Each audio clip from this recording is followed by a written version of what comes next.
We're tired of other people trying to control the narrative of what black men are thinking when, going to the polls.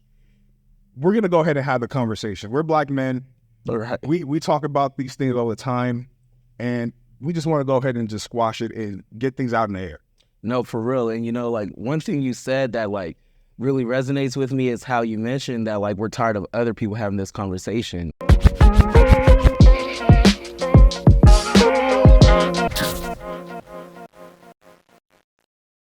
Hey, welcome to Uncommon State of Mind, where we debate different ways for you to leverage your next investment to create time freedom, legacy impact, and generational wealth, so you can live that uncommon life. But in order to do that, you must be uncommon. My name is Joey, a.k.a. Mr. J. Mays. Hey, and I'm AD, also known as AD, the Fly Realtor. Perfect. I almost forgot my name. I was like, out of everything you got to say, that should be the easiest one. Guys, we have a conversation for y'all today, and the thing is, we are not a political show. I want to start off by saying that we really aren't. We really like to keep things on wealth building and real estate for the most part, but since it intertwines with what's going on in this election season, we decided that we need to make a conversation about it. Now, right.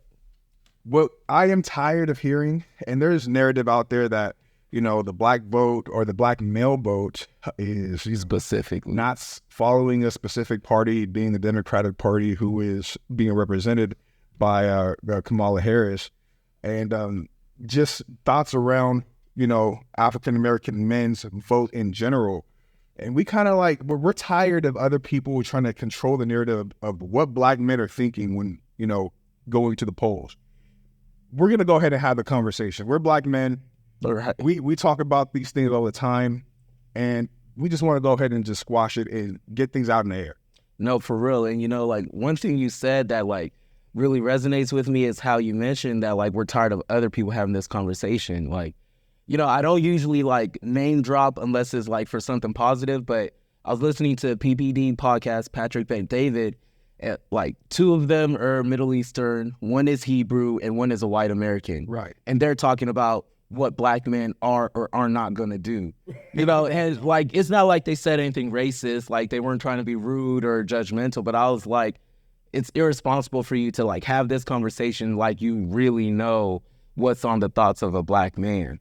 Right. You know what I mean? So instead of, everybody speculating and trying to get what black men's thoughts are from other people who aren't black men's, we're just going to go ahead and tackle the situation of what. And I'm not saying that we're talking for all of black America or all black men in America, but we're just two black men in America who we feel should be able to have this conversation. Now, I don't even know where to start with that. So initially, what sparked this conversation is because the black community has always historically voted Democratic due to, promises made by the Democratic Party in regards to racial issues. Yeah.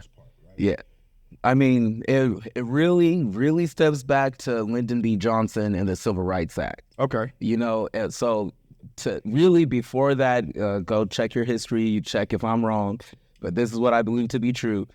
Typically before that, black people were actually more so voting Republican. Yeah. But because the Civil Rights Act was presented by a then Democrat, that's kind of what started to turn the tides as far as where the black vote tends to go to. Right. Yeah. Yeah, 100%. So, and, obviously there's a lot of racial disparities in this country in past years. I mean, even present day, that has really swung the black vote in general. So what's happening right now, or what people think is happening, is that black men aren't going with the status quo per se when it comes to the historical black vote being Democratic ever since that Civil Rights Act that AD mentioned. Now, here are a couple of things that I think, or what I believe, and that the black men may be feeling, and specifically, since I am a black man, how I feel. That part. Because since you are a black man, you could tell it. We can talk about. You don't have to talk about what you think someone else thinks. Right. You could tell us what you thought. What we think. Right. Okay, so as far as now, as far as black men not being so gun-ho on Kamala Harris, here's one of the reasons why. And the thing is, I have a little bit more intricate knowledge because AD and I did an episode about Donald Trump and Kamala Harris and how they're going to affect investing in America, especially for new investors, old investors who might have a better policy for real estate investing. So I'm talking about this through the lens of, wealth management, gaining generational wealth within my family, right? Right. And I think that we're in a time right now where it's extremely easy to get access to information. Right. And the only reason I bring that up is because a lot of the ways that people got rich back in the day, on top of that, there are also new ways for the average Joe, regular Americans, regardless of race, color, or creed, where you can be financially free and independent if you wanted to. Right. If you really applied yourself to the information that, you got access to. Yeah. So, and my thought really is like, there's a lot more opportunity as far as being a wealthy individual and gaining generational wealth. And when you start to obtain that, and when African Americans start to obtain that type of wealth, you start to think differently about how your money is being divvied up as the taxes. So my first thought is like, okay, as somebody who is now becoming a high net worth individual, I'm not saying that I am right now, but like for somebody who's aspiring to be or is starting to break, or is on their way, aspiring, you're like, how much control do I have over my money? Mm-hmm. And how much control do I want someone else to have over it? And how much control do I want someone else to have over it? Right. So what are your thoughts on that? No, I feel that 100% because, it gets to this point where it's like, okay, we're never going to end racism altogether. Never. You know what I mean? No matter how far removed we are from it, like, I don't live my life on a day-to-day basis thinking about racism, I fully aware that it's there, that it happens, that I probably will experience it again at some point in the near to long future. You know what I mean? Like, but beyond that, like you said, when you have a certain amount of wealth and resources, like, you're not as concerned about racism. You're like, how do I maintain my wealth and resources? You know what I mean? And how do I grow my wealth and resources? Right. So it's more than just like, oh, like that person doesn't like black people. It's like a lot of people don't like black people. So let's get to the real stuff. Let's get to the and that's what it is. Like, it's come to a point where, like, and don't get me wrong, I'm not saying that there aren't still pockets where, there are racial barriers to enter into specific areas of wealth. Obviously there are, you know what I'm saying? Mm-hmm. But to have enough wealth to where you and your family are okay, what I'm saying, you can provide that for yourself and, not be so influenced on racist folks trying to take that away from you. Right. You know what I'm saying? So I say that to say, now racial issues isn't the only thing that you're thinking about when you're going to the polls. Exactly. You know what I'm saying? You're thinking about, how can I maintain my wealth? How can I increase my wealth going forward? How much do I want the government dipping in to my resources and how much can I keep? That way I could have more for my family. And that's a big deal because when it comes to wealth building, it's not just about how much you make. It's also how much you can keep. How much you can keep. So like, and historically, Republican Party has always been about small government not having so much say-so on what you do and how you operate business and the money that you make. Exactly. So, that's starting to appeal to African-American men who, are looking to be in those tax brackets. The next thing that I did want to segue into was another thing in regards to black men, especially me. I'm going to talk for myself. I hate when black issues get lumped into a whole bunch of democratic issues. Like, just because I am a black man who has a vote, it doesn't mean that I support all these other issues that are associated to the Democratic Party. And that's where I really cringe when we get lumped into issues like that. But see, you know what? Another thing about that is, like, what you said specifically is, like, we get lumped into the issue, but we get lumped into it, like, when it's the talking point. You know what I'm saying? So, like, what I mean is that, like, when it's time to campaign, we're lumped into the issue. Right. When it's time to garner votes, we're lumped into the issue. Right. But when it's actually time to implement something, we're not part of the issue no more. You know what I mean? So all these other people get these things and changes that affect them, and it's like, we were supposed to be part of the issue. You told us we're part of it. You're getting our vote, and this isn't just for Democrats. But this is for both sides. Yeah. But I really don't like being associated with a whole bunch. Like, there has, like, as far as African American rights and the rights of maybe the LGBTQ community, LGBTQ is its own thing. African American rights is its own thing. Doesn't mean we support each other directly. Like, there's a lot of room for disagreement within just those two demographics. You know exactly. So I don't like being lumped in to situations like that, because it doesn't really speak to me as a black man, what I represent. Right. And and I think what happened, we end up getting overlooked. Yeah. Like when we're being discussed with all these other issues, like our issues end up getting overlooked, and then it'll be at the, you know what I mean? Then we get a Rosa Parks on the $20 bill. Like, that's cool, but that don't do nothing for me. That doesn't do anything at all for my sons. That doesn't do anything at all for any black person on earth besides you see Rosa Parks on the $20 bill. What bothered me in 2020? What really bothered me? The whole Aunt Jemima picture on the syrup thing. People were really like behind, like change your picture. Like, yeah, she should. I'm like, what does that matter? It doesn't matter. What does There's real issues out here. You think my life's gonna be changed because Aunt Jemima's not on a syrup bottle no more? It doesn't make me feel any worse or any better. I did not care about that situation. Like, Aunt Jemima on a cereal on a syrup bottle. Right. Please, there are real issues out here that need to be addressed. All that to say, don't get me wrong. Right now, we're probably in the best time for African American wealth that there has ever been, because there are so many different ways that you can get wealthy. There are so many different opportunities out there for anybody, whether your sexual orientation or what race you are. There are so many opportunities out there for you. You know what I'm saying?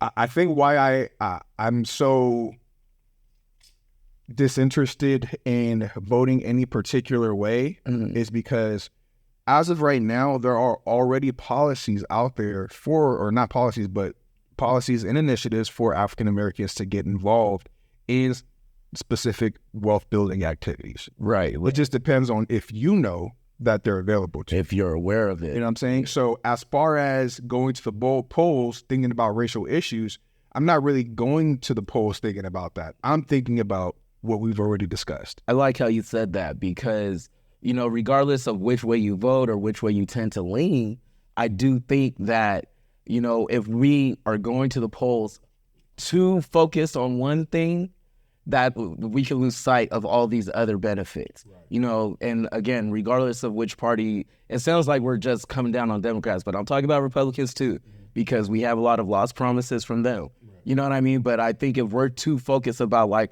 who's coming off as less racist, or who's going to help, who likes black people more, it's like, at this point, I don't need you to like me. I just need you to not do something to stop me. You know what I mean? I don't need to be liked by nobody. Yeah. Right. I got enough friends. Yeah. I got my kids. I got my wife. Don't need no likes from no one else. Are you going to specifically try to hinder me from attaining the type of success that I want being in this country? Exactly. If that's what you're trying to do, of course, then I'm gonna go to the polls thinking that way. But that's really not going to be the case. Right. You know what I'm saying? Ultimately, once again, if you're not trying to hinder me from being successful, I don't have an issue with you. Right. Look at things with a broader lens. So beyond that, I got a question for you. Yeah. Beyond that, what is something that you would see that would help you vote more for one party or the other, or one candidate or the other? Do you know there's only one main issue that would make me want to vote Democrat? There's one main issue, and that has to do with the Supreme Court justice seats. Got you. You know what I'm saying? Right. As far Which is very important. Yeah, as far as having fairness, because right now we have about 6 Supreme Court justices, who have been appointed by a Republican president. You know what I'm saying? And we know, or at least what I've heard is, if Donald Trump gets elected, I believe 2 of the Supreme Court justices may retire, which then he'll elect another 2, keeping the Supreme Court justice branch, overtly conservative, right? And I'm not saying that I want a complete switch, but I do want fairness. I like it when people are disagreeing and they're stuck in heavy disagreement, because out of that, those are where some of the best ideas come from. Right. You have to give a little to get a little, and those are where the best ideas are conceived. But when you have a group think in those Supreme Court justice seats, it just, I don't feel like there's room for real growth in the country. As you say, like, that's how Roe v. Wade got overturned, by having so many conservative seats in the Supreme Court justice. So that's the main thing that's on my mind right now, currently, when I go to the polls. No, I hear you on that, because it's definitely a big deal. Please excuse my voice, lost it last night. It's definitely a big deal, but I think oftentimes we lose sight of that, or some people aren't even fully aware of like the other implications of who you vote for, how you vote, how it affects the future, things like that. Because you are right, because like, as far as like criminal reform, I have this weird thing going on where like on certain topics I'm like highly conservative, other topics I'm like more liberal. Right. You know what I mean? It's like, that's why I'm an independent. Right. Because I can't lean to any which side. But as far as like criminal justice reform, I do think that's very important. Yeah. As a black man, I think that's very important. I haven't committed any crimes, well, at least not any felonies.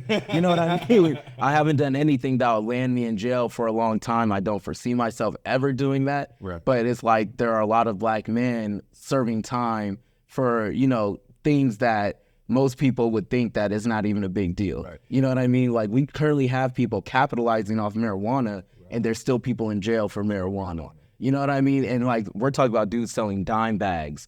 You know what I mean? And you go to jail. Right. Whereas we got other people like making $10 million a day, or however much, you know what I mean, off of marijuana. Things like that. I think that's important to me. Like, in criminal justice reform, as a black man, that is something that's important.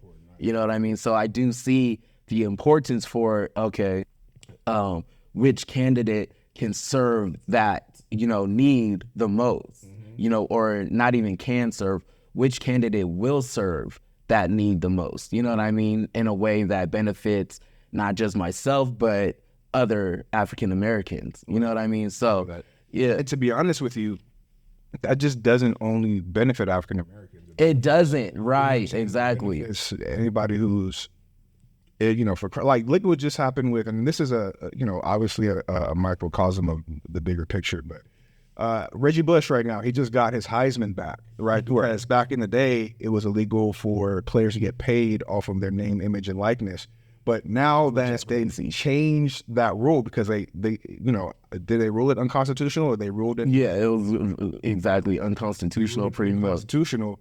And from that point forward, he was able to get his Heisman back, and now he's back as a prominent name and a prominent figure, within college football, and that should happen nationwide for things. For a lot of things, it should happen. That's how it should happen. If you've changed your mind, or the world has changed its mind on a specific issue, then why not create reform to represent that and push that forward? But yeah, I agree with you. I agree with you 100% when it comes to prison reform. Right. So it's like, I could definitely see that being a reason why some African Americans won't vote for a Republican ticket, or a predominantly Republican candidate or anything like that. That makes a lot of sense. But then when you flip the coin on the other side, now it's like, okay, well, you know what? I want to start a business. I want to be able to like own my time. I want to decide what I do. If I'm going to be hustling hard all the time, I want to hustle hard for my own interests, not just another company or another business. Right. So now when you look at it from that point of view, it's like, who helps that aspect of myself more? Is it the Democratic side, or is it the Republican side? Right. You know what I mean? Predominantly speaking, when you look at things like, more better tax benefits for business owners or people just starting a business, small businesses. When you look at like easier zoning laws in real estate, like conservatives tend to have more relaxed zoning laws. That's why Los Angeles is so hard to build anything in this city. You know what I mean? When you think of things like that, then you also have to consider those things as well. Right. You know what I mean? So it's like, it's not just a matter of, oh, like, I'm this, so I vote this way. I'm this, so I vote that way. Which I think is actually a beautiful time to be in, because Right.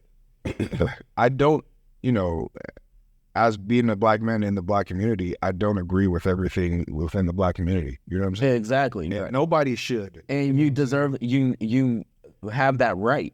You don't have to agree with everything that your demographic tends to move with. Right. And I think that it's beautiful that we can have people of, African-American descent vote and think differently, you know what I'm saying? Because they represent different sides of society as a whole. Right. Growth of society. Exactly. So, man, I really like how you said that, because really, I'm not sure if you mentioned this or not, but part of this conversation was sparked by, former President Obama mentioning his disappointment in black men, and it's very touchy, but it's like, I don't think that's fair for him to say, because you don't understand the mindset of every black individual. Right. Nobody does. Like, you may be a black man yourself, but you don't get to say that every black man should be thinking this way or should be going this way. And then to like chalk it up as, oh, like black men are sexist, or because, she's a woman. Like, I think that's a little disrespectful. It's demeaning. You know what I mean? Like, it's a little demeaning. Like, I don't think it's fair. By the way, I love President Obama. No, that's my dude. That's my dude. We like President Obama, but we dislike things that he does, and it's okay to talk about that. You know what I'm saying? So I just invite people to please, of course, champion the person who you're rooting for, but please don't be blind to the things that you dislike about a specific candidate, because that's what makes you That's what sounds human. I'm just being honest. It makes you look and sound ignorant, and it makes you look. I don't know. I don't know how I want to really say that. It just doesn't make sense for somebody who's really trying to get down to the issues to even have a conversation with you. That part. No, for real. Because what happens, like, I think what Joey's trying to touch on is, if I'm trying to have an objective conversation with you and you're just blindly following like anything one side does, it makes it hard to have that conversation, because now it's like, oh, we can't agree and disagree on certain points. It's like every point that's not in line with this party, if I don't agree with that, then I already know you're not going to agree with me, because no matter what happens, you agree with what that party said. Like, and that's, I don't know, it's a little ignorant to me. Like, you have to be able to look, like, I used to tell my wife, like, just because someone is critical doesn't mean that they hate you or anything. Right. Like, you know what I mean? Like, you love your parents. I love my parents, like, greatest people in the world. I don't think every decision they made in my childhood was like, oh, that's the, you know what I'm saying? It's like, and that's not to like bash them or anything. I love them. You know what I mean? But it's like, I don't think every decision I've made as a parent, I've only been a parent for 3 years, and I don't think every decision I made was the right decision. Does that mean I'm a bad person? Right. You know what I'm saying? So it's like, we need to be able to look at things and not get emotional. That's actually a law of power.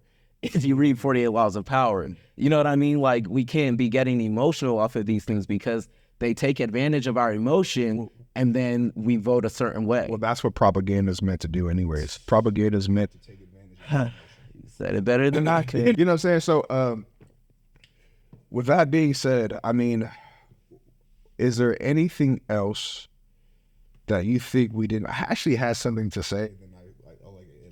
Yeah. Honestly, the conversation didn't quite go exactly how we thought it would, but it was cool because I felt like we were just able to talk. You know what I think? You know what I honestly think? I think the way that our voting system is flawed. I think there could be improvements in how we cast votes. And the thing is, it's more complicated, but it would fix the root issues that we have. Mm-hmm. You know what I'm saying? Because I really think that the way that we vote is archaic, and that's why we're running into the issues that we're running Right. Exactly. Okay. And I mean, personally, what I've always said, like, what if we broke down, we just voted specifically on issues, not attaching it to a specific party. To a person. You know what I'm saying? Or a person or a party, because you can think an idea is great, but if it's attached to that person, you're like, I'm not voting for that person. I'm not going to side with that person, which is why, honestly, that's why I think there's a lot of problems in the Supreme Court justice, because there's people, these are lifetime positions. You're there for years. Eventually, you're not going to like somebody, and you'll just disagree with them just to disagree with them. Yeah. You know what I'm saying? Yeah. I also think that Supreme Court justice chairs should be term as well, but that's a whole different episode. No, but honestly, I do like where you're going there. Yeah. Like, there's a lot of people smarter than me who can get together and figure out a way to make that happen.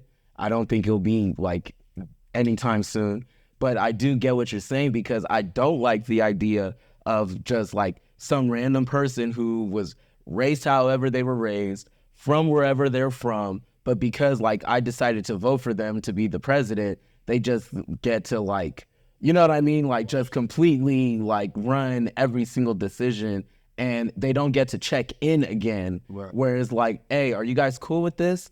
Like, you know what I mean? It's not like they're coming back to find out what we think. It's like, no, you voted for me, so whatever I think, that's what's about to go. You know what I mean? And I don't know how I feel about that, because again, especially as an independent with a very weak independent party in this country, you know what I mean? Like, some issues I'm highly conservative. Me too. Very conservative. Yeah. Like, I've had people be like, dude, are you black? Are you, just for being so conservative. But then I have other issues, where I'm like, no, I'm definitely liberal on that. If I vote for Kamala, it's like, that means I got to vote for every single agenda she puts in place. If I vote for Trump, I got to go for every agenda he puts in place. I agree. And like I said, I hate that, because that's how you get lumped into all of these different agendas and you get overlooked. I would much rather it be like, I mean, I really don't have an answer for this. I'm obviously not somebody who's right. I get what you're saying. It's just two, common people talking about what we think could change and how, we vote on policies. But I feel like the way that we cast votes should change as well to get a more accurate depiction of the entire society. But and we're so far, like, we're doing everything AI, we're doing all things digital, yet casting votes is so archaic. Yeah.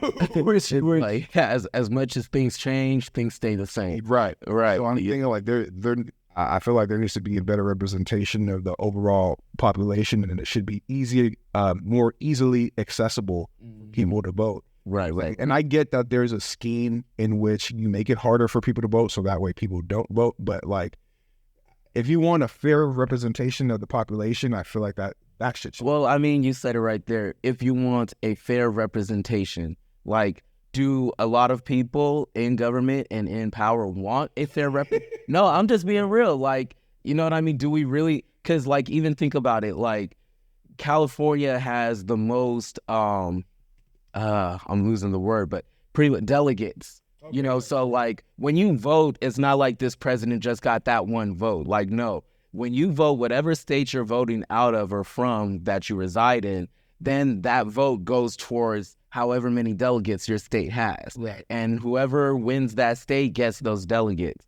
Like, so if we're just going off of that, it's like, okay, that's not even a real representation of how many people voted for this person. You know what I mean? Because if I'm in, I got so much thoughts. I don't want to take it too far off subject. Yeah, I don't want to take it too far off subject. We're drinking, bro. Right. Exactly. Yeah. Step on somebody's toes real quick. But yeah, like, moral of the story, not to say that you can't talk about black issues or black things if you're not black, but really watch what you're saying, because no, I'm serious. Like, man, nothing's worse than being a line stepper. And you don't want to step over that line acting like you think you know what black people think. Or like you think, I don't even like to act like I know what black people think. You know what I mean? Like, so don't come around here trying to say black people should do this, black people should do that, black people think like this, black people think like that. Like, that's just foul, it's stupid, and it's ignorant. You know what I mean? And that goes for black people as well. That part. No, I'm so serious. And that's why I didn't like how Obama said that. because like you don't get to do that because there's certain things I'm trying to do in my life that maybe it doesn't coincide with what Kamala said. Maybe it does. I don't care. I'm just saying it's not fair for you to come around here telling black men that they need to do this. Like a lot of people got a lot of thoughts on what black men need and don't need to do. But a lot of people don't have a lot of thoughts on how we can help black men excel and have opportunities equal to their counterparts. You know what I'm saying? Like that's He didn't. no, I'm just saying like like you know how to come around when we can help you, but then like when it comes for us getting the help, we're looking around and we got no friends anymore. But anyway, man, I'm gonna let that go. Finish my drink. Yeah, that's it. Moral of the story. And once again, AD touched the point, and he hit it on the head. Like, there's nothing wrong. Because I think about, I have my thoughts about how certain racial demographics vote and how they speak and how they conduct themselves when it comes to politics. There's nothing wrong with that, but I don't mind talking to somebody of that race and getting their opinion.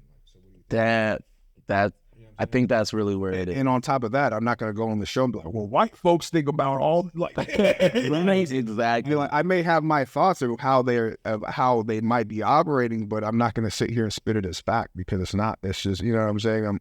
I'm going to be a lot more touchy-feely when it comes to, talking on behalf of somebody else. So two black men here. You want to get the opinion of us black men, go ahead and ask some black men. If you don't have access to us, ask a black person to come on your show that doesn't agree with you and have a conversation. Right. No, that's true. And be open to hearing and be open to listening. That part. Man, so I like this episode. This was great. Yeah, no, this was cool because we got to just talk. Yeah. Man, if we had to be for today, bro, honestly, I would, man, what would that be? I think I have a don't be ignorant. Like, don't be ignorant. Don't be trying to assume what you believe other people think or don't think, or feel or don't feel. Don't be so stuck on one side. I like don't assume. Don't assume, right? Because you know what happens when you assume. You make an ass out of you, and you make an ass out of you. Because you're not making an ass out of me. But yeah, all right, man. Hey, so don't Assume. Hold on. Don't be ignorant. Oh, there we go. Don't be ignorant. Don't assume. And be uncommon, guys. All right. Yeah.